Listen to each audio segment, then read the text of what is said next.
అతను కనబడ్డప్పుడే ఉల్కబోస్తాడు తప్ప మీరు చెప్పరాదుండండి. అతని మాటలు విని కాలి బొగ్గై రక్తం గారినటువంటి ఆ కుటుంబాన్ని ఒక్కసారి కూడా దర్శించలేదంటే అతని యొక్క మానసికమైనటువంటి ఆలోచన విధానం ఏ విధంగా మీరు చూడండి. ఎంత కఠినాత్ముడండి.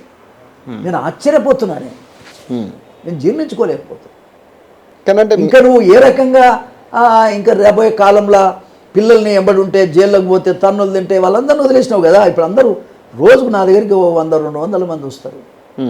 వాళ్ళందరినీ కూడా నా కళ్ళ ముందు ఎదిగిన పిల్లలే, నా కళ్ళ ముందర పనిచేస్తున్న పిల్లలే, తన్నులు తిన్న పిల్లలే, దెబ్బలు తిన్న పిల్లలే, నేను సపోర్ట్ చేసిన పిల్లలే. మరి ఒక్కరిని కూడా ఎంబడి పెట్టుకోలేదు కదా. అంత చిన్న చిన్న పిల్లలు పెట్టుకొని వాళ్ళతో ఆట ఆడించుకుంటాడు ప్రతిసారి. ఇప్పుడు ఎవ్వడు కూడా లేడు, తన్నులు తిన్నోళ్ళు లేడు, దెబ్బలు తిన్నోళ్ళు లేడు.